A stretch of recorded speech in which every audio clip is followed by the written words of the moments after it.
இன்றைய தேவ செய்தியின் தலைப்பு இயேசு கிறிஸ்துவின் வருகைக்கு நம்மை ஆயத்தப்படுத்தும் ஜெபம், பாகம் 3.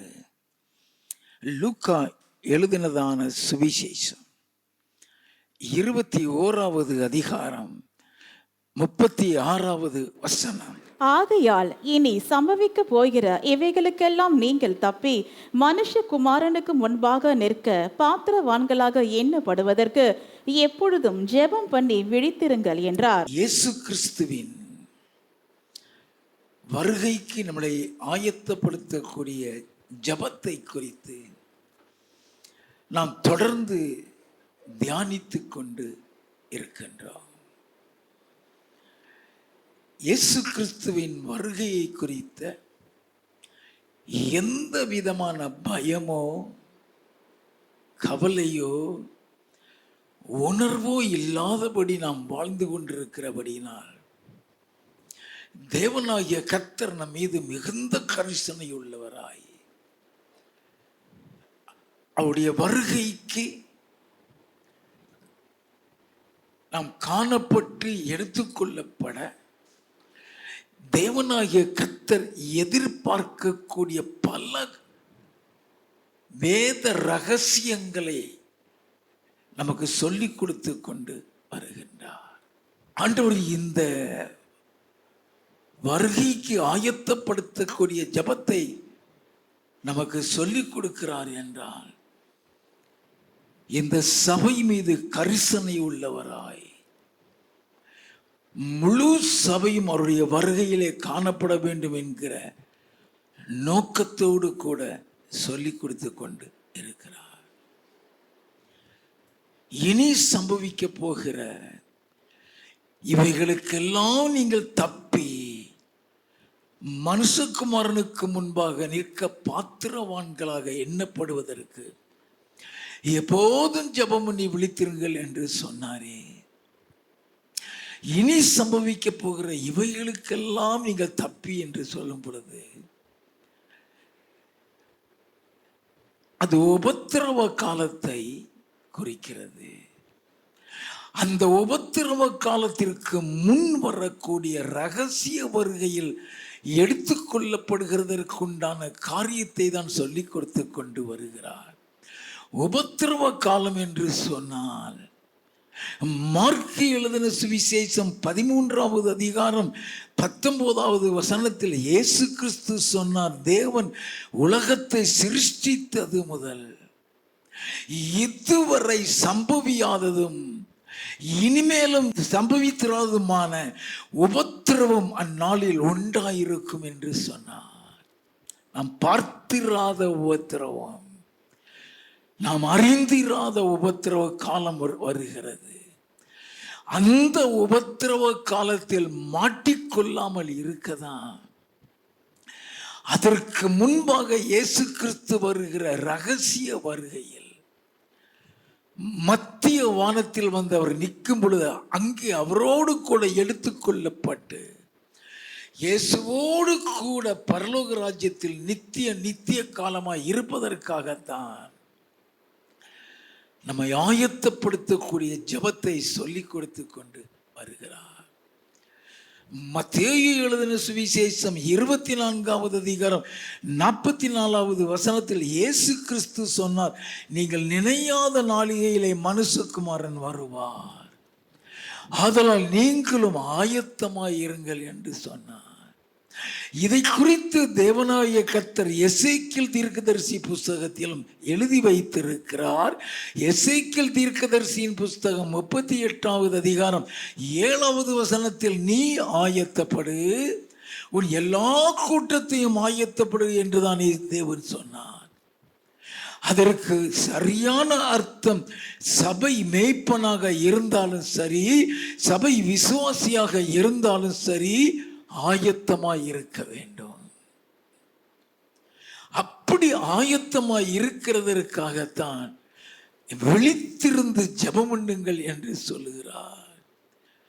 பிலிப்பியரின் புஸ்தகம் 3வது அதிகாரம் 20வது வசனத்தில் நம்முடைய குடியிருப்போ பரலோகத்தில் இருக்கிறது, அங்கிருந்து கர்த்தராகிய இயேசு கிறிஸ்து என்னும் இரட்சகர் வர எதிர்பார்த்து கொண்டிருக்கிறோம் என்று எழுதப்பட்டிருக்கிறது. அப்படி என்றால் நம்முடைய நிரந்தரமான குடியிருப்பு இந்த உலகம் அல்ல, பரலோகம். நல்லா கவனித்துக்கிடுங்க. இந்த உலகத்துக்காக வாழ்கிற வாழ்க்கை நம்மளை பரலோகத்துக்கு கொண்டு சென்று விடாது. அப்படின்னா பரலோகத்தை சுதந்திரிக்கக்கூடிய ஒரு வாழ்க்கையை வாழ வேண்டும் என்பதற்காக தான் தேவன் அப்படிப்பட்ட ஒரு ஆயத்த ஜபத்தை செய்யும்படியாக நமக்கு சொல்லிக் கொடுத்து கொண்டு வருகின்றார். 2 கொரிந்தியரின் புஸ்தகம் 5வது அதிகாரம் 1வது வசனமும் 5வது வசனமும் வாசிக்க கேட்போம். பூமிக்குரிய கூடாரம் ஆகிய நம்முடைய வீடு அழிந்து போனாலும் தேவனால் கட்டப்பட்ட கை வேலை அல்லாத நித்திய வீடு பரலோகத்திலே நமக்கு உண்டென்று அறிந்திருக்கிறோம். இதற்கு நம்மை ஆயத்தப்படுத்துகிறவர் தேவனே, ஆவி என்னும் அச்சாரத்தை நமக்கு தந்தவரும் அவரே. இந்த வசனத்தின்படி நம்முடைய நிரந்தர குடியிருப்புங்கிறது பரலோகம்தான். ஒரு சில காலம் மட்டுமே இங்க வாழுவோம். அந்த நித்தியமாய் நிரந்தரமாய் பரலோகத்தில் இருக்கக்கூடிய அந்த உச்சிதமான ஸ்லாக்கியத்தை இழந்துடக்கூடாது என்றுதான் தேவனாகிய கர்த்தர் நமக்கு இந்த ஜபத்தை சொல்லிக் கொடுக்கிறார். மார்க்கு எழுதின சுவிசேஷம் 13வது அதிகாரம் 33வது வசனத்தில் இயேசு கிறிஸ்து சொன்னார், அக்காலத்தை நீங்கள் அறியாதபடியினால் எச்சரிக்கையாயிருங்கள், விழித்திருந்து ஜெபம் பண்ணுங்கள் என்றார். Every minute we must be cautious. ஒவ்வொரு நிமிஷமும் நாம் எச்சரிக்கையாயிருக்க வேண்டும். அது எச்சரிக்கைனா என்ன? என்றைக்கு இயேசு வந்துட்டா போய் விடுவோமா? என்றைக்கு இயேசு வந்துட்டா போய் விடுவோமா? ராத்திரி தூங்குறோம், அந்த தூக்கத்துல மரித்துட்டா பரலோகத்துக்கு போயிருவோமா? அந்த பயம், அந்த நினைப்பு நம்முடைய இருதயத்தில் இருந்து கொண்டிருக்க வேண்டும். இயேசு கிறிஸ்துவினுடைய வருகையில் காணப்பட தேவனாகிய கர்த்தர் நம்முடைய எதிர்பார்க்கும் ஒரு சில காரியங்களை கடந்த 2 பாகத்திலும் நாம் தியானித்து விட்டோம். அவருடைய வருகையில் காணப்பட அவர் எதிர்பார்க்கிற பரிசுத்தம் உண்டு, தேவன் எதிர்பார்க்கிற உண்மை உண்டு, தேவன் எதிர்பார்க்கிற தாழ்மை உண்டு, தேவன் எதிர்பார்க்கிற நன்மை செய்கிற காரியங்கள் உண்டு, தேவன் எதிர்பார்க்கிற தேவ அன்பு உண்டு, தேவன் எதிர்பார்க்கிற மன்னிக்கிற சுபாவம் உண்டு, தேவன் எதிர்பார்க்கிற பரலோக ஞானம் உண்டு. நல்லா தெரிந்து கொள்ள வேண்டும். பரலோகத்தில் தேவனோடு கூட வாசம் பண்ண தேவனாகிய கர்த்தர் நம்மிடத்தில் எதிர்பார்க்கிற பரிசுத்தம் ஒன்று உண்டு. நல்லா கவனிங்க. தேவன் எதிர்பார்க்கிற பரிசுத்தம் என்று சொன்னா அத்தனையும் வேதத்தில் தான் எழுதப்பட்டிருக்கிறது. நாம் வேதத்தை வாசிக்காமல் எந்த பரிசுத்தத்தையும் தெரிந்து கொள்ள முடியாது. It's a mystery. அது ஒரு ரகசியம். நமக்கு தெரியாது. நம்ம சாதாரணமா பேசுற வார்த்தையில எப்படி பாவம் இருக்குன்னு தெரியாது. நாம் பார்க்கிற பார்வையில எப்படிப்பட்ட பாவம் இருக்குன்னு தெரியாது. நம்ம போகிற இடம் பிசாசு வலை போட்டு வச்சிருக்கானாங்கிறது நமக்கு தெரியாது. நல்லா கவனிக்க வேண்டும். அப்படின்னா பரிசுத்தம் என்பது இயேசு கிறிஸ்து மூலமாகவும் பரிசுத்த ஆவியானவர் மூலமாகவும் வேத வசனத்தின் மூலமாகவும் நமக்கு கொடுக்கப்படுகிறது. பரிசுத்தம் அப்படின்னு சொன்னாலே அது நம்முடைய ரட்சிப்பில் தான் இருக்கிறது. நல்லா கவனிக்க வேண்டும். சால்வேஷன் என்றாலே உன் பாவம் மன்னிக்கப்படுகிறதற்கு பேர் தான் சால்வேஷன். சால்வேஷன் என்று சொன்னால் இயேசு கிறிஸ்துவினுடைய இரத்தத்தினால் நீ கழுவப்பட்டால் மாத்திரமே நீ பரிசுத்தமாய் இருக்க முடியும். சங்கீதக்காரன் சொல்லுகிறான், என் தாய் என்னை பாவத்தில் கர்ப்பம் தரித்தாள். அப்ப கர்ப்பத்திலேயே நம்ம பாவத்தில் தான் உருவாக்கப்படுகிறோம். நம்ம வளர்ந்து இயேசுவை அறிகிறது வரைக்கும் அந்த பாவம் கூடிக்கொண்டே வரும். அது ஒரு பெரிய மூட்டையாக தேவ சன்னிதானத்தில் நிற்கும். அத்தனை பாவங்களும் அந்த ரட்சிப்புல நம்மளை விட்டு போய்விடும்.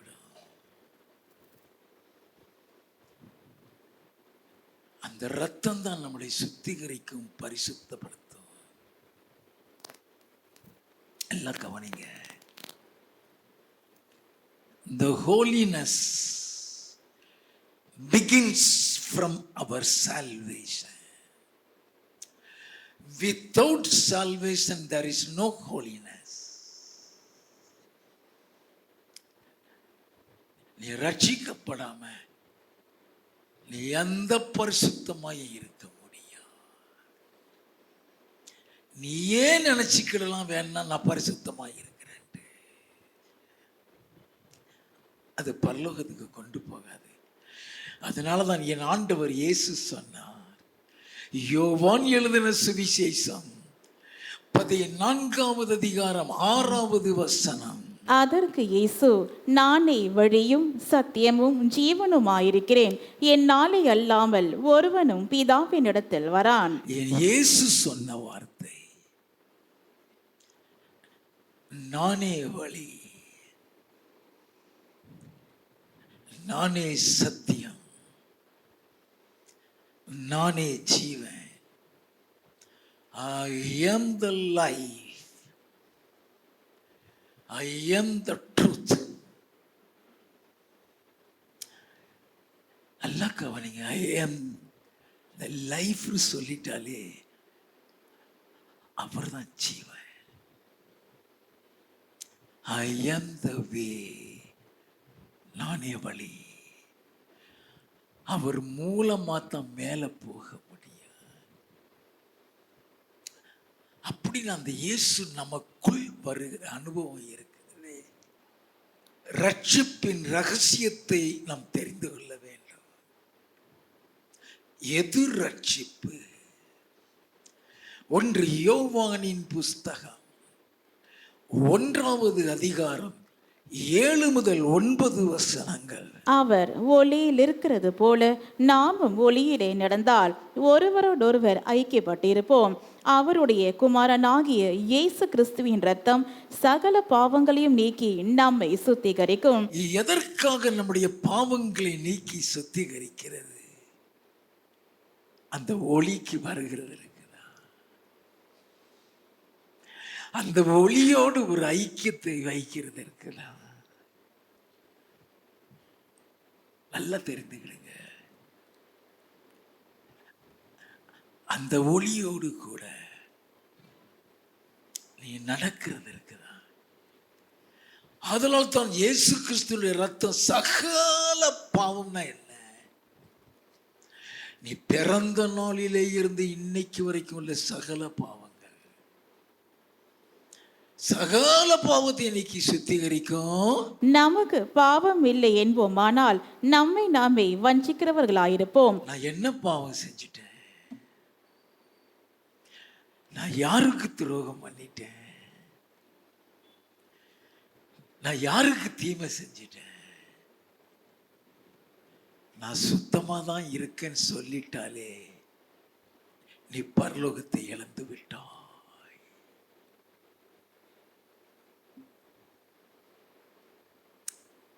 வேதத்துல பழைய ஏற்பாட்டில் பரிசுத்தவான்ல மிகவும் முக்கியமானவன் தானியேல். அவன் ஒருத்தனை குறித்து தான் பழைய ஏற்பாட்டில் நீ மிகவும் பிரியமானவன் என்று தேவதூதன் வந்து சொல்லுகிறான். நீ பிரியமானவன் சொல்லல, நீ மிகவும் பிரிய. You are greatly beloved. அந்த தானியேலே தேவ சமூகத்தில் போய் உபவாசம் இருந்து நாங்கள் பாவம் செய்தோம் என்று அறிக்கை இடுகிறான். அவன் செய்த பாவ அறிக்கை தானியேல் 9வது அதிகாரம் 3வது வசனத்தில் இருந்து 21 வசனம் வரைக்கும் இருக்கிறது. அந்த 21வது வசனத்தில் தேவதூதன் இறங்கி வருகிறான். 23வது வசனத்தில் நீ மிகவும் பிரியமானவன் சொல்லுகிறான். மறுபடியும் தானியேல் 21 நாள் உபவாசம் இருக்கிறான். அந்த உபவாசத்தில் அவன் தன்னை தாழ்த்துகிறபடியினால தானியேலின் புஸ்தகம் 10வது அதிகாரம் 12வது வசனத்தில் தேவதூதன் இறங்கி வந்து சொல்கிறான், உன்னை உன் தேவனுக்கு முன்பாக சிறுமைப்படுத்த தொடங்கி நல்லால் முதற்கொண்டு உன் விண்ணப்பம் கேட்கப்பட்டது.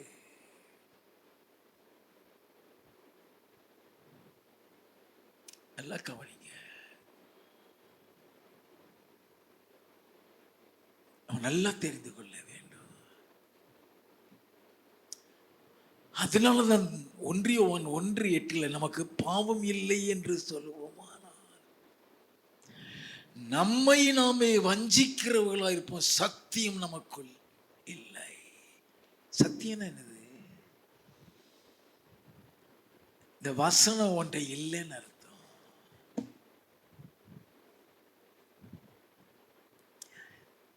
வசனம் மாத்திரம் இல்லை, நானே வழியும் சத்தியம்னு ஒருத்தர் சொன்னாரே, அவர் இல்லைன்னு அர்த்தம். நல்லா தெரிந்து கொள்ள வேண்டும். அப்படின்னு what is salvation? 9வது வசனம், நம்முடைய பாவங்களை நாம் அறிக்கையிட்டால் பாவங்களை நமக்கு மன்னித்து எல்லா அநியாயத்தையும் நீக்கி நம்மை சுத்திகரிப்பதற்கு அவர் உண்மையும் நீதியும் உள்ளவராயிருக்கிறார். இந்த சுத்திகரிப்புல தான் நீ பரிசுத்தமாக்கப்படுகின்றாய். ரட்சிக்கப்படுகிற நேரம் நீ என்ன பாவம் செய்தன்னு காமிப்பாரு.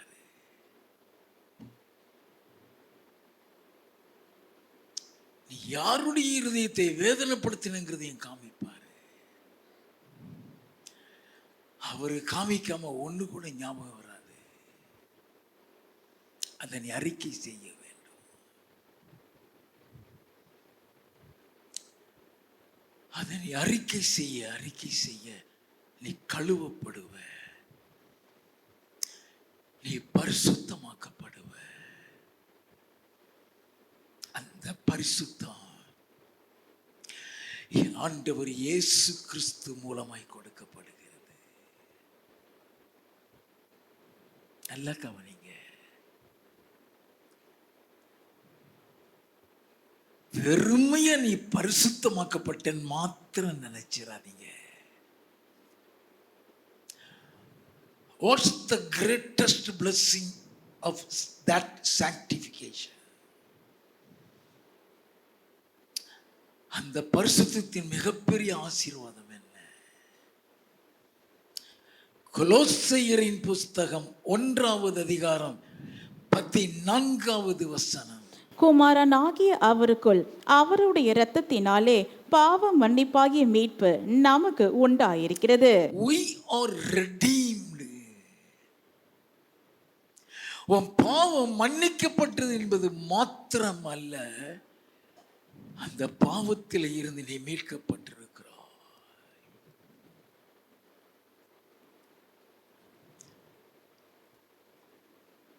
ஐயா, நம்ம ஏதோ ஒரு பாவம் செஞ்சிட்டு இருக்கிறோம், அந்த பாவத்தை வெறுமையா மன்னிச்சிட்டாருன்னா நீ அடுத்த நாளே மறுபடியும் அந்த பாவத்தை செய்வ. மறுபடியும் நீ அந்த பாவத்தை செய்யாமல் இருக்கிறதற்கு தான் உன் அந்த பாவத்தில் இருந்து மீட்கிறா.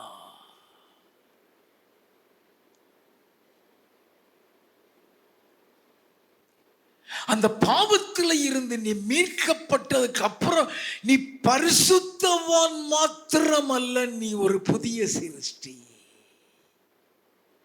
2 கொரிந்தியரின் புஸ்தகம் 5வது அதிகாரம் 17வது வசனம். இப்படி இருக்க ஒருவன் கிறிஸ்துவுக்குள் இருந்தால் புது சிருஷ்டியா இருக்கிறான், பழையவைகள் ஒளிந்து போயின, பழையவைகள் ஒளிந்து போயின, எல்லாம் புதிதாயின. நீ ஒரு புதிய மனுஷனப்பா. What is salvation?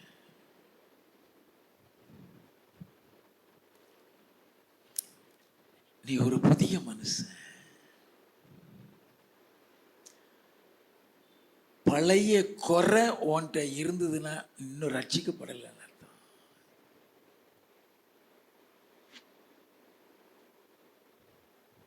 நல்லா கவனிங்க. அந்த சுபாவம் உனக்குள்ள எப்போ மாறும்? இயேசு கிறிஸ்து உனக்குள்ள வந்ததுக்கு அப்புறம் படிப்படியாக சொல்லிக் கொடுப்பா. நல்லா கவனிங்க. உன்னை ஆண்டவர் அவருடைய இரத்தத்தினால் மீட்டுக் கொண்டார் என்று சொல்லப்பட்டிருக்கிறது. புது சிருஷ்டினா என்ன? என் இயேசு கிறிஸ்து சொன்னார். யோவான் எழுதின சுவிசேஷம் 3வது அதிகாரம் 3வது வசனமும் 5வது வசனமும். இயேசு அவனுக்கு பிரதி உத்தரமாக, ஒருவன் மறுபடியும் பிறவாவிட்டால் தேவனுடைய ராஜ்யத்தை காண மாட்டான் என்று மெய்யாகவே மெய்யாகவே உனக்கு சொல்லுகிறேன் என்றார்.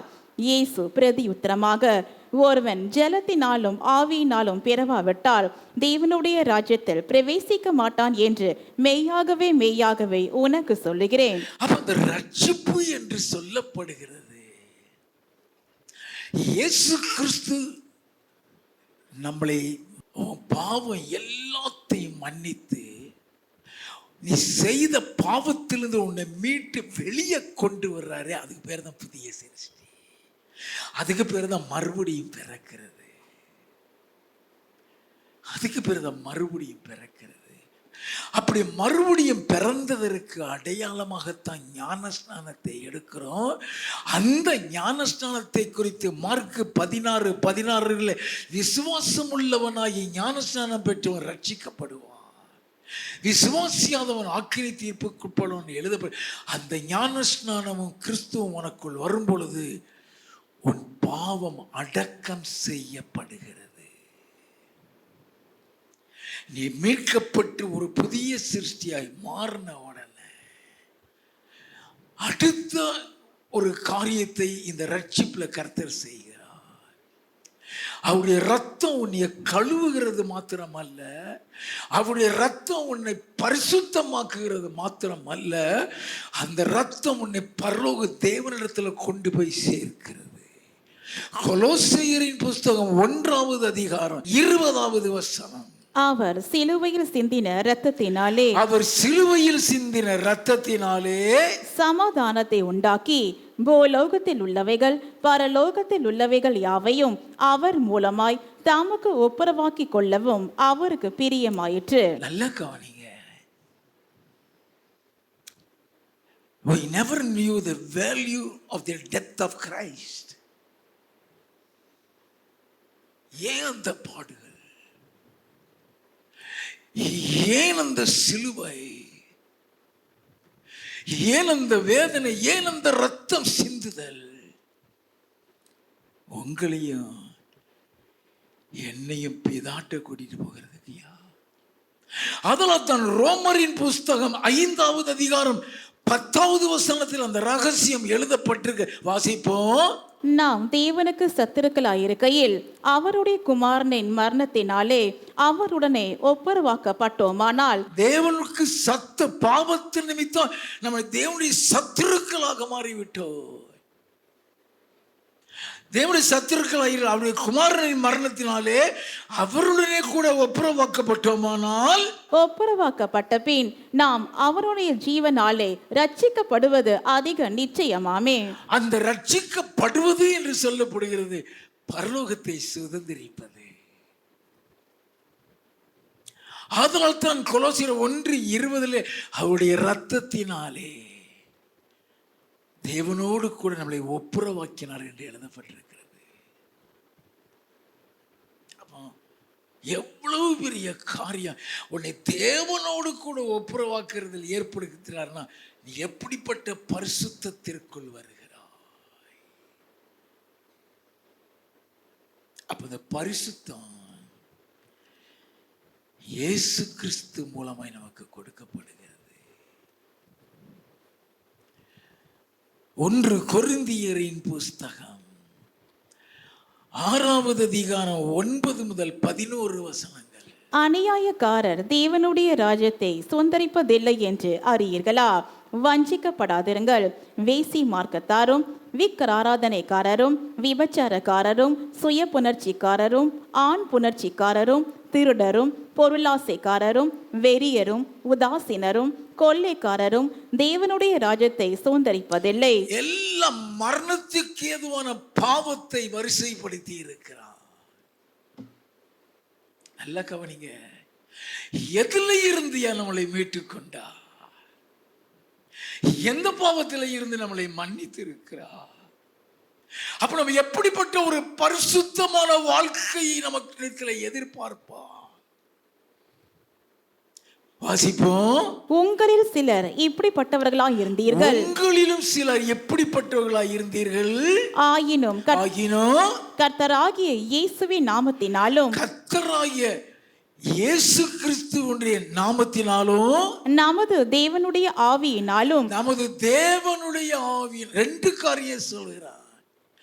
இயேசு கிறிஸ்து மூலமாகவும் பரிசுத்த ஆவியானவர் மூலம் 2 காரியம் சொல்கிறார்.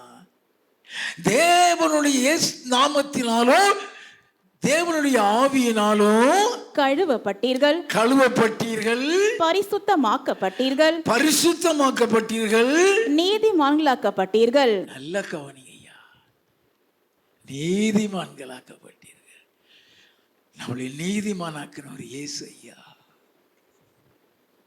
நல்ல கவனியே.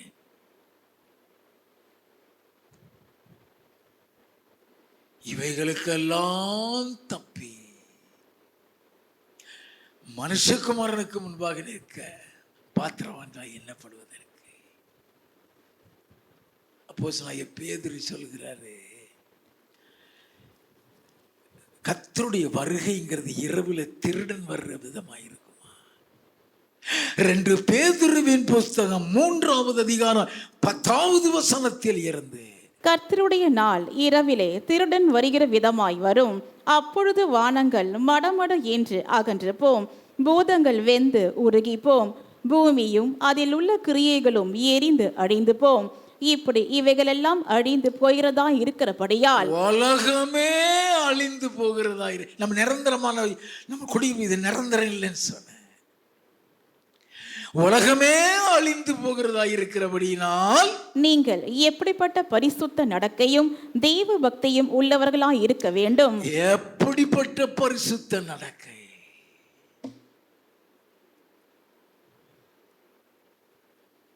நல்லா கவனிங்க.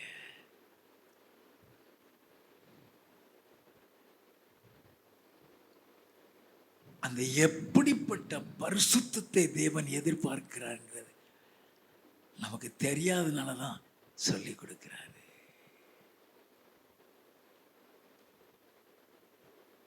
அப்ப இயேசு கிறிஸ்து மூலமாக உண்டாகிற பரிசுத்தத்தை பார்த்தோம். இரண்டாவது, பரிசுத்த ஆவியானவர் மூலமாயும் அவருடைய அபிஷேகத்தின் மூலமாகவும் பரிசுத்தமாக்கப்படுகிறோம். அதையும் தெரிந்து கொள்ள வேண்டும். பரிசுத்தம் டைமென்ஷனல், 3 கோணத்தில் இருக்கும். இந்த 3 கோணத்தின் வழியாக தான் நம்ம பரிசுத்தமாக்கப்பட்டு அவருடைய வருகைக்கு போக முடியும். அப்ப பரிசுத்த ஆவியினால் உண்டாகிற பரிசுத்தம் என்ன?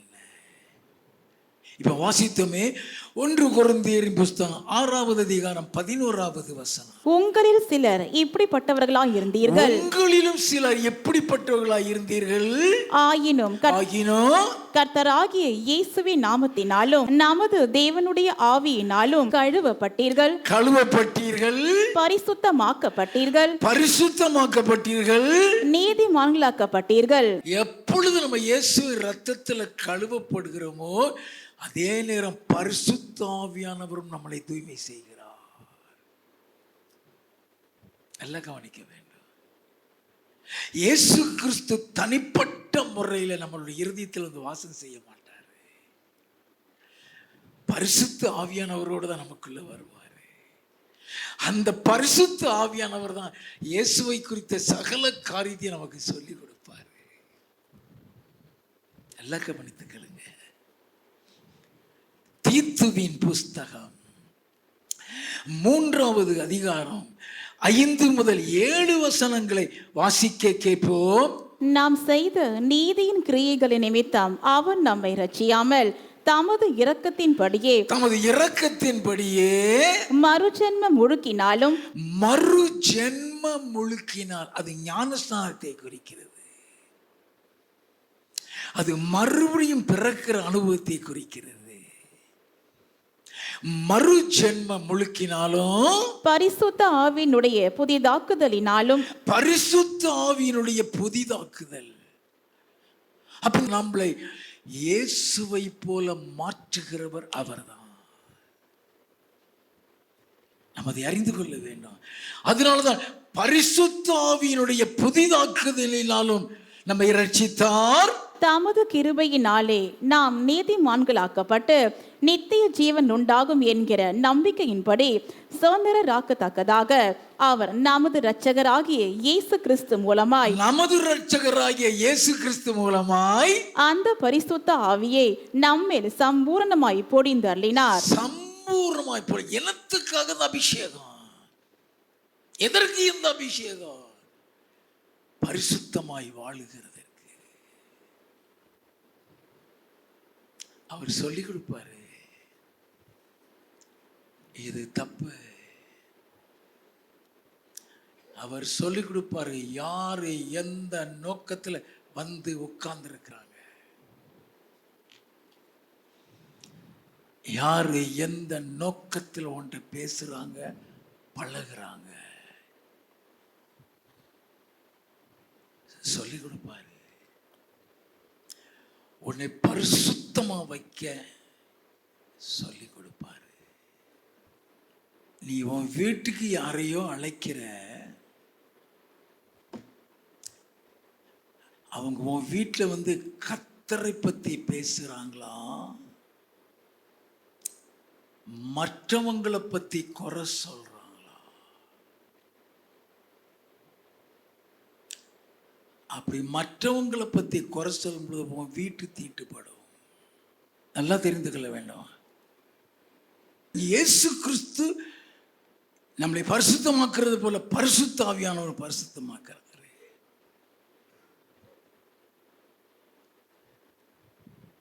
அவருடைய அபிஷேகம் நமக்கு சொல்லி கொடுக்கும். சும்மா உன்னை மக்கு மாதிரி உட்கார வைக்கிறதுக்கு இல்லை. நீ கீழ்ப்படியலைன்னா சொல்லிக் கொடுக்காது. 1 யோவானின் புஸ்தகம் 2வது அதிகாரம் 27வது வசனம். நீங்கள் அவராலே பெற்ற அபிஷேகம் உங்களில் நிலைத்திருக்கிறது, ஒருவரும் உங்களுக்கு போதிக்க வேண்டுவதில்லை. ஒருவனும் உங்களுக்கு போதிக்க வேண்டியதில்லை. அந்த அபிஷேகம் சகலத்தையும் குறித்து உங்களுக்கு போதிக்கிறது. அது சத்தியமாயிருக்கிறது, பொய் அல்ல. அது உங்களுக்கு போதித்தபடியே அவரில் நிலைத்திருப்பீர்களாக. ஆண்டவர் விளையாட்டுக்காக உனக்கு அபிஷேகம் கொடுக்கல. It's a zeal for the day of redemption. நல்லா கவனிக்க வேண்டும். It's a seal. மீட்கப்படுகிற நாளுக்காக கொடுக்கப்படுகிற முத்திரை. அதை துக்கப்படுத்திட்டு இருந்தீங்கன்னா நீ பரலோகத்துக்கு போக மாட்ட. நீ யார்கிட்ட என்ன பேசுற எல்லாம் பரலோக புஸ்தகத்தில் எழுதப்படும். நல்லா கவனிக்க வேண்டும். 3வது, வேத வசனத்தின் மூலம் நம்மளை பரிசுத்தமாக்குகிறார். யோவான் எழுதின சுவிசேஷம் 17வது அதிகாரம் 17வது வசனம். உம்முடைய சத்தியத்தினாலே அவர்களை பரிசுத்தமாக்கும், உம்முடைய வசனமே சத்தியம். என் ஆண்டவர் இயேசு சொன்னார், உம்முடைய வசனத்தினாலே அவர்களை பரிசுத்தமாக்கும், உம்முடைய வசனமே சத்தியம். 19வது வசனம். அவர்களும் சத்தியத்தினாலே பரிசுத்தமாக்கப்பட்டவர்களாகும்படி, அவர்களும் சத்தியத்தினாலே பரிசுத்தமாக்கப்பட்டவர்களாகும்படி அவர்களுக்காக நான் என்னைத்தானே பரிசுத்தமாக்குகிறேன். என்னைத்தானே பரிசுத்தமாக்குறேன்னு சொல்றது பலியாக சிலுவையில் அறையப்பட்ட அந்த பலி. எப்படி ஒருத்தனுடைய பாவத்தை நீக்கும்படியாக ஒரு ஆடு பலி செலுத்தப்படுகிறதோ அதே மாதிரி அவர் பலி செலுத்தப்படுகிறதுனால நானும் என்னை பரிசுத்தமாக்குகிறேன் சொல்றாரு. லேவியராகமம் 20வது அதிகாரம் 7வது 8வது வசனங்கள்.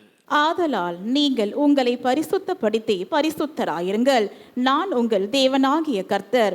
என் கட்டளைகளை கைக்கொண்டு நடவுங்கள். என் கட்டளைகளை கைக்கொண்டு நடவுங்கள். நான் உங்களை பரிசுத்தமாக்குகிற கர்த்தர். அந்த கட்டளை மூலம் உன்னை பரிசுத்தமாக்குகிறார். கொலை செய்யாதிருப்பாயான்னு ஒரு கட்டளை வேதத்தில் இல்லை. கொலை செய்ய பாவம் நமக்கு தெரியாது. இச்சையாதிருப்பாயாக என்று வேதத்தில் எழுதப்படலைன்னா இச்சை பாவங்கிறது நமக்கு தெரியாது. அப்ப அந்த கட்டளை மூலமாக நம்மளை பரிசுத்தப்படுத்துகிறார். விபச்சாரம் செய்யாதிருப்பாயாக என்று வேதத்தில் எழுதப்படலைன்னா விபச்சாரம் பாவம் தெரியாது. அப்ப ஒவ்வொரு கட்டளைகள் மூலம் நம்மளை பரிசுத்தமாக்குகிறார். லேவியராகமம் 20:26. கர்த்தராகிய நான் பரிசுத்தராய் இருக்கிறபடியினாலே, கர்த்தராகிய நான் பரிசுத்தராய் இருக்கிறபடியினாலே நீங்களும் எனக்கேற்ற பரிசுத்தவான்களாய் இருப்பீர்களாக. எனக்கேற்ற பரிசுத்தவான்களாய் இருங்க. நல்லா கவனிங்க. எனக்கேற்ற பரிசுத்தவான்கள். வாசிப்போம். நீங்கள் என்னுடையவர்களாய் இருக்கும்படிக்கு, என்னுடையவர்களாய் இருக்கும்படிக்கு உங்களை மற்ற ஜனங்களை விட்டு பிரித்தெடுத்தேன். ஏன் பிரிஞ்சு போகிறாங்கன்னு உனக்கு தெரியாது. அவர்கள் நம்முடையவர்களாய் இல்லாதபடினால் பிரிந்து போகிறார்கள்.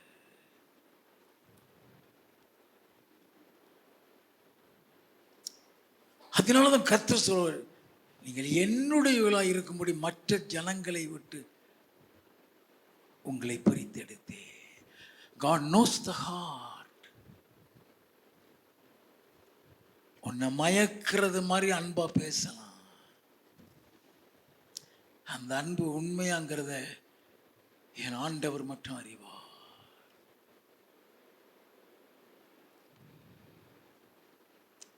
உண்மையான அன்பு உள்ளவன் நீ சண்டை போட்டு விரட்டினா கூட உன்னை பத்தி தீமையா பேச மாட்டான். நல்லா தெரிந்து கொள்ள வேண்டும்.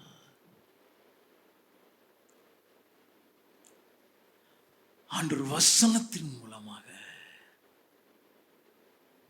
நம்ம சில நேரங்களில் ஏன் இவங்கெல்லாம் போறாங்க, ஏன் இவங்கெல்லாம் வெறுக்கிறாங்க, உன்னால புரிஞ்சுக்கிட முடியாது. உலகம் உன்னை பகைக்கும். நீ உலகத்தை நான் இருந்தா உலகம் உன்னை சிநேகிக்கும். யோவான் எழுதின சுவிசேஷம் 15வது அதிகாரம் 18வது 19வது வசனங்கள்.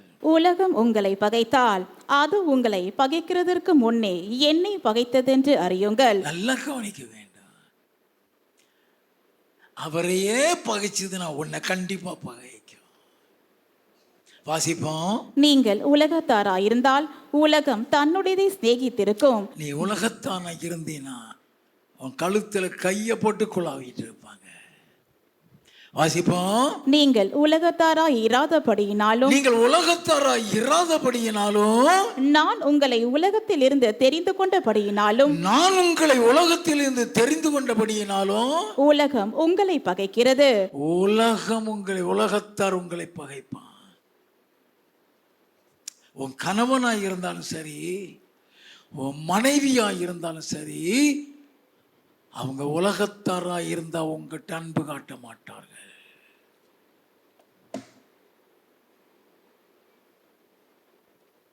நல்லா கவனிக்க வேண்டும். எல்லாரும் உன்னை பகைப்பார்கள். ஏன்? நீ தேவாதி தேவனோடு கூட கனெக்ட் ஆன சகோதரன் சகோதரியாக இருக்கிறபடினால உலகம் உன்னை பகைக்கும். அவன் கூட ஒருத்தன் வரமாட்டான். ஆனா எந்த நேரமும் உன் கூட கர்த்தர் வருவார். நீ எங்க போனாலும் கர்த்தர் வருவார். நீ அவருடைய ஜனமாய் இருக்கும்படிதான் உன்னை இங்க கொண்டு வந்து வைக்கிறார்.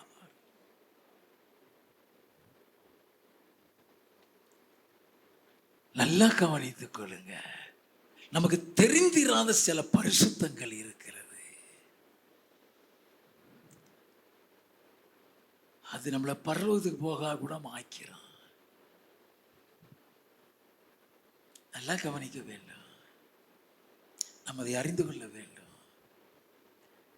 என் இயேசு சொன்னாரே, மத்தேயு 5வது அதிகாரம் 8வது வசனத்தில், இருதயத்தில் சுத்தம் உள்ளவர்கள் பாக்கியவான்கள்,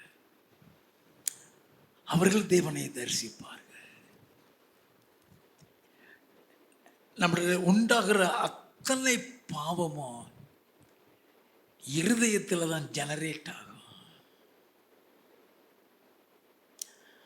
அவிசுவாசம்ங்கிறது உன்னை தேவனை விட்டு பிரிஞ்சு வச்சிடும்.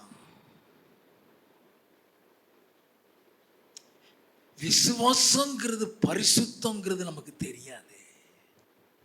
நல்ல கவனிங்க. விசுவாசம் என்பது பரிசுத்தம் என்பது தெரியாது. பிசாசு நம்முடைய இருதயத்துக்குள்ளதான் அவிசுவாசத்தை கொடுப்பான். அது உன்னையும் தேவனையும் பிரிச்சிடும். எபிரேயரின் புஸ்தகம் 3வது அதிகாரம் 12வது வசனம். சகோதரரே, ஜீவனுள்ள தேவனை விட்டு விலகுவதற்கு ஏதுவான அவிசுவாசம் உள்ள பொல்லாத இருதயம் உங்களில் ஒருவனுக்குள்ளும் ஈராதபடிக்கு நீங்கள் எச்சரிக்கையாயிருங்கள். அவிசுவாசம் உள்ள பொல்லாத இருதயம், ஹார்ட். இருதயத்திலே சுத்தமுள்ளவர்கள் பாக்கியவான்கள் சொன்னாரே.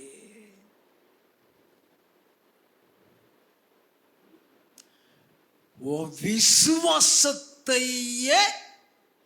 நாசமாக்க சாத்தான் ஆளை அனுப்புவான். உன்ட கொஞ்ச நேரம் பேசினா உன்ட இருந்த கொஞ்சம் விசுவாசம் போயிடும். Be careful. அதனாலதான் எச்சரிக்கையா இருங்கள் என்று சொல்லுகிறார். எபிரேயர் 11வது அதிகாரம் 6வது வசனம். விசுவாசம் இல்லாமல் தேவனுக்கு பிரியமாய் இருப்பது கூடாத காரியம். விசுவாசம் இல்லாமல் தேவனுக்கு பிரியமாய் இருக்கிறது கூடாத காரியம். ஏனென்றால் தேவனிடத்தில் சேருகிறவன் அவர் உண்டென்றும் அவர் தம்மை தேடுகிறவர்களுக்கு பலன் அளிக்கிறவர் என்றும் விசுவாசிக்க வேண்டும். நல்ல கவனிங்க. நான் ஏன் விசுவாசத்தை எடுக்கிறேன்? எடுப்பிலே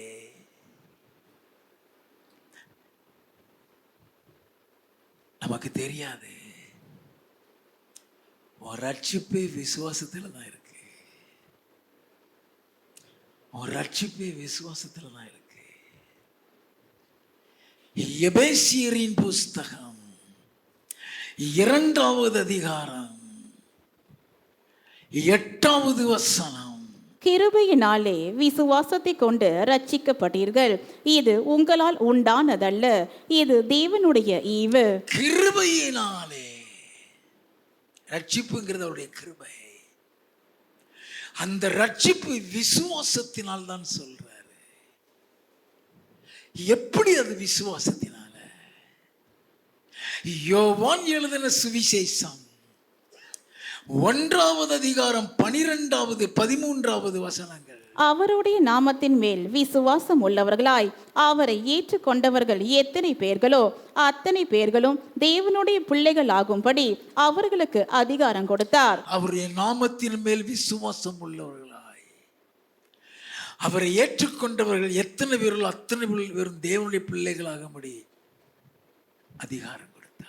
அவர்கள் இரத்தத்தினாலாவது மாம்ச சித்தத்தினாலாவது புருஷனுடைய சித்தத்தினாலாவது பிறவாமல் தேவனாலே பிறந்தவர்கள். அவர்கள் தேவனாலே பிறந்தவர்களாய் இருக்கிற படியினாலதான் யோவான் 3:3 இயேசு கிறிஸ்து சொன்னார், ஒருவன் மறுபடியும் பிறவாவிட்டால் தேவனுடைய ராஜ்யத்தை காண மாட்டான். அப்ப விசுவாசத்தினாலதான் ரட்சிப்பு. அந்த விசுவாசத்தில் தான் நீ பரிசுத்தமாக்கப்படுகிற.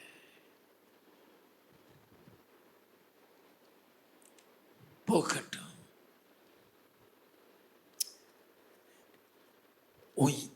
உன்னுடைய இருதயம் திருக்குள்ளது கேடு நிறைந்ததுன்னு எரேமியா 17:9 சொல்லுது. ஏன் அப்படி சொல்லுதுன்னா, சாதாரணமா உன் இருதயத்தை பிசாசு ஆக்கிரமிச்சிருவான். அதனாலதான் ஆண்டவர் சொன்னார், என் மகனே உன் இருதயத்தை எனக்குத்தான், அவனுக்கு கொடுத்திடாத. அப்ப the heart should be protected. உன் இருதயம் பாதுகாக்கப்பட வேண்டும்.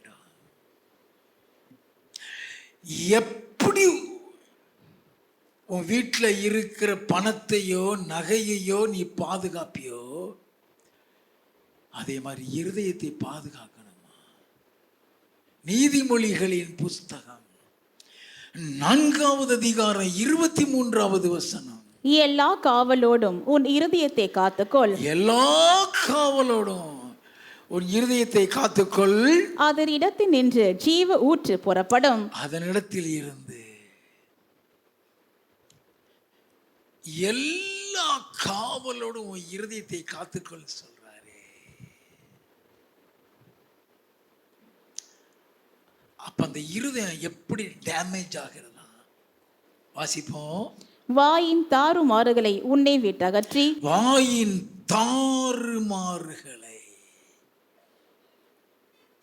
பியூட்டிஃபுல் வசனம், உன்னை விட்டு அகற்றி உதடுகளின் மாறுபாட்டை உனக்கு தூரப்படுத்து. இந்த வாய் தான் எல்லா பாவத்துக்கும் காரணம். உன்னை பேசுறவன் பரிசுத்தவானா இல்லையா, அவன் கூட கர்த்தர் இருக்காரோ இல்லையா, அவன் வார்த்தையை வச்சு கண்டுபிடிச்சிக்கோ. அவன் வார்த்தையை வச்சு கண்டுபிடிச்சிக்கோ. என வசனம் அப்படிதான் சொல்கிறது. நீதிமொழிகளின் புஸ்தகம் 10வது அதிகாரம் 19வது வசனம். சொற்களின் மிகுதியில் பாவம் இல்லாமற் போகாது. சொற்களின் மிகுதியினால் பாவம் இல்லாமல் போகாது. வாசிப்போம். தன் உதடுகளை அடக்குகிறவனோ புத்திமான். தன் உதடுகளை அடக்குகிறவன் புத்திமான். நீதிமொழிகளின் புஸ்தகம் 20வது அதிகாரம் 19வது வசனம். தூற்றிக்கொண்டு திரிகிறவன் இரகசியங்களை வெளிப்படுத்துவான். தூற்றிக்கொண்டு திரிகிறவன் குறை சொல்லிக்கிட்டே இருக்கான் மத்தியா, அவன் தூற்றிக்கொண்டு திரிகிறவன். அவனை பத்தி இவனை பத்தி அவனை பத்தி எவனை பத்தி உனக்கு தெரியாது, அவனை இவனையும் சொல்லி உன்னை கரப்படுத்திடுவான். தூற்றிக்கொண்டு திரிகிறவன் ரகசியங்களை வெளிப்படுத்துகிறபடியால் ஆதலால் தன் உதடுகளினால் அலப்புகிறவனோடே கலவாதே. அவனோட சேராதன்னு சொல்றாரு. உன்ட வந்து குறை பேசுறானா, திரும்ப அவனை கூப்பிட்டு பேசாத. ஏன்னா அவன் பேசுனதை நீ கேட்டுட்டு இல்லையா, நீ கரைப்படுத்தப்பட்டு விட்டாய். நீ கரைப்படுத்தப்பட்டு விட்டாய். அம்னோன் அவன் சிநேகிதன் சொன்னதை கேட்டதுனால தான் செத்தே போயிட்டான். அதுக்குன்னு சிலரை வைத்திருப்பான், உன்னை ஸ்பாயில் பண்ண. நமக்கு தெரியாது. நல்லா கவனிங்க. மத்தேயு எழுதின சுவிசேஷம் 12வது அதிகாரம் 34 முதல் 37 வரை. விரியன் பாம்பு குட்டிகளே, நீங்கள் பொல்லாதவர்களாயிருக்க நலமானவைகளை எப்படி பேசுவீர்கள்? இருதயத்தின் நிறைவினால் வாய் பேசும். இருதயத்தின் நிறைவினால் உள்ள கடக்கிறதான் வெளியே வரும். வாசிப்போம். நல்ல மனுஷன் இருதயமாகிய நல்ல பொக்கிஷத்தில் இருந்து நல்லவைகளை எடுத்து காட்டுகிறான். நல்ல மனுஷன், நல்ல மனுஷன் இருதயமாகிய என்றல்ல, நல்ல மனுஷன் இருதயமாகிய நல்ல பொக்கிஷத்திலிருந்து நல்லதை எடுத்து காட்டுகிறான். பொல்லாத மனுஷன் பொல்லாத பொக்கிஷத்திலிருந்து பொல்லாதவைகளை எடுத்து காட்டுகிறான். பொல்லாத மனுஷன் பொல்லாத பொக்கிஷத்தில் இருந்து. அதனாலதான் அவன் இருதயத்தின் நிறைவினால் வாய் பேசும் ஆண்டவர் சொன்னாரு. வாசிப்போம். மனுஷர் பேசும் வீணான வார்த்தைகள் யாவையும் குறித்து நியாய தீர்ப்பு நாளிலே காண ஒப்புவிக்க வேண்டும் என்று உங்களுக்கு சொல்லுகிறேன். ஏனெனில் உன் வார்த்தைகளினாலே நீதிமான் என்று தீர்க்கப்படுவாய். உன் வார்த்தைகளினாலே நீதிமான் என்று தீர்க்கப்படுவாய், அல்லது உன் வார்த்தைகளினாலே குற்றவாளி என்று தீர்க்கப்படுவாய் என்றார். அல்லது உன் வார்த்தையினாலே குற்றவாளி. யார் நீதிமான், யாரு பரிசுத்தவான்? அவன் வார்த்தையில எப்படி கண்டுபிடிக்கிறது? நீதிமொழிகளின் புஸ்தகம் 10வது அதிகாரம் 11வது வசனம். நீதிமானுடைய வாய் ஜீவ ஊற்று. நீதிமானுடைய வாய் ஜீவ ஊற்று. அது ஜீவனுக்கு ஏதுவான வார்த்தைகளை சொல்லும். 13வது வசனம். புத்திமானுடைய உதடுகளில் விளங்குவது ஞானம். புத்திமானுடைய அவன் வாயிலிருந்து ஞானம் தான் வரும். உனக்கு ஆலோசனை கொடுப்பான். 20வது 21வது வசனம். நீதிமானுடைய நாவு சுத்த வெள்ளி. நீதிமானுடைய நாவு சுத்த வெள்ளி. துன்மார்க்கனுடைய மனம் அற்ப விலையும் பெறாது. நீதிமானுடைய உதடுகள் அநேகரை போஷிக்கும். அநேகரை போஷிக்குனா அநேகரை தேற்றும். உன் காயத்தை ஆற்றும். 32வது வசனம். நீதிமான்களுடைய உதடுகள் பிரியமானவைகளை பேச அறியும். அது பிரியமானதை பேசும். உனக்கு பிரியமானவைகளே அல்ல, கர்த்தருக்கு பிரியமானவைகளை. கர்த்தருக்கு பிரியமானவைகளை பேச அறியும். அவன் தான் பரிசுத்தவான். உன் வீட்டில் வந்து இந்த மாதிரி பேசுறாங்களான்னு பாருங்க, அவங்க பரிசுத்தவான். மத்தேயு எழுதின சுவிசேஷம் 15வது அதிகாரம் 11வது 18வது வசனங்கள்.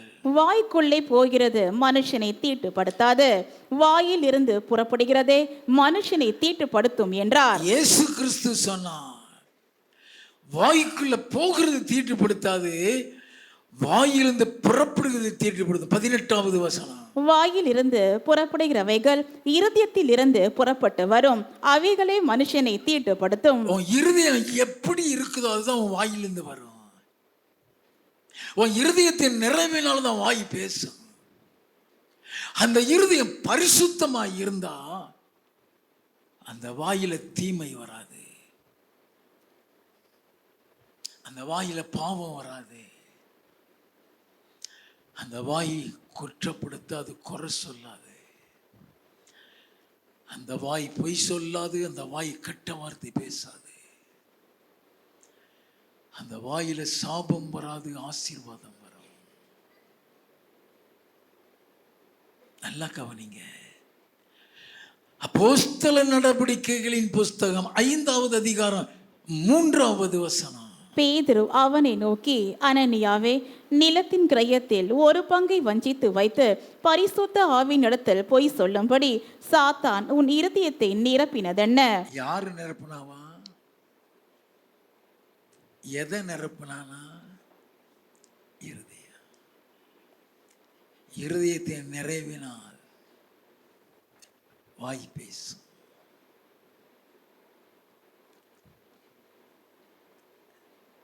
நம்மளை அறியாம போய் வந்துடும். எப்பயாவது அந்த ஸ்பாட்டிலேயே ஆவியானவர் உன்னை கொடைஞ்சி தள்ளிடுவார், கொடைஞ்சி தள்ளிடுவார். அதுக்கு மன்னிப்பு கேட்க ரொம்ப நேரம் ஆகும்.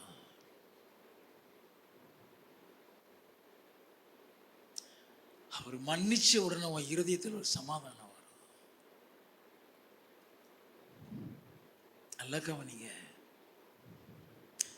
அவர் வரப்போறது ஒரு க்ஷணப்பொழுதுல, ஒரு நொடி பொழுதுல மறுரூபமாக்கப்படணும். அதுக்கு தான் தேவ செய்தி கொடுத்துட்டு இருக்கிறாரு. அப்போஸ்தலர் 5வது அதிகாரம் 4வது வசனத்தின் பிற்பகுதி. நீ மனுஷரிடத்தில் அல்ல, நீ மனுஷனிடத்தில் அல்ல, தேவனிடத்தில் பொய் சொன்னாய் என்றான். தேவனிடத்திலே பொய் சொன்னாய். அநேக நேரத்தில் நீ மனுஷன்ட்டு பேசுறன்னு நினைக்கிற. ஒருத்தனோட கர்த்தர் இருந்தார்னா நீ அவன்கிட்ட எதை பேசினாலும் கர்த்தர் கேட்டுக்கொண்டிருப்பாரு. அதை கர்த்தர்கிட்ட நீ பேசுறது நினைச்சுக்கோ. நீ மனுஷனிடத்துல தேவனிடத்தில் போய் சொன்ன. 5வது வசனம். அனனியா இந்த வார்த்தைகளை கேட்கவே விழுந்து ஜீவனை விட்டான். ஏன் இது வேதத்தில் எழுதப்பட்டிருக்கிறது? புதிய ஏற்பாட்டில் விபச்சாரம் செய்தவர்களை கூட ஆண்டவர் மன்னிச்சிட்டாரு. ஐயா, விபச்சாரம் செய்தவர்களை கொண்டு வந்து முன்னால விட்டாங்க, மன்னிச்சிட்டாரு. பொய் சொன்னவங்களை மன்னிக்கிறேன். அப்போஸ்தலர் 5:7. ஏறக்குறைய 3 மணி நேரத்துக்கு பின்பு அவனுடைய மனைவி நடந்ததை அறியாமல் உள்ளே வந்தாள். பேதுரு அவளை நோக்கி, நிலத்தை இவ்வளவுக்கு தானா விற்றீர்கள்? எனக்கு சொல் என்றான். அவள், ஆம், இவ்வளவுக்குத்தான் என்றாள். பேதுரு அவளை நோக்கி, கர்த்தருடைய ஆவியை சோதிக்கிறதற்கு நீங்கள் ஒருமனப்பட்டதென்ன? கர்த்தருடைய ஆவியை சோதிக்கிறதற்கு நீங்கள் ஒருமனப்பட்டது என்ன? நல்லா கவனிங்கயா. அதுக்குதான் நீதிமொழிகள் 14:1 புத்தியுள்ள ஸ்திரீ தன் வீட்டை கட்டிடுறான்னு சொல்லப்பட்டிருக்கு.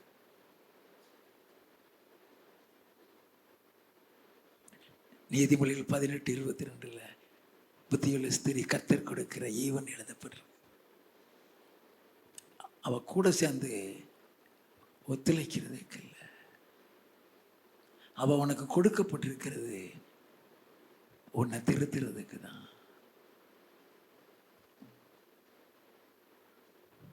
நீ செய்கிற தப்ப சுட்டி காட்டுறது தான் மனைவி. தவறோட ஒத்து போகிறதுக்கு அல்ல. ஏன் சப்புறால்கிட்ட கேட்கிறான்? ரெண்டு பேரும் ஒத்து செய்த காரியம் இது.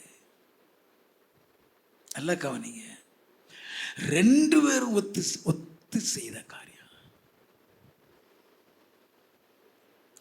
வாசிப்போம்.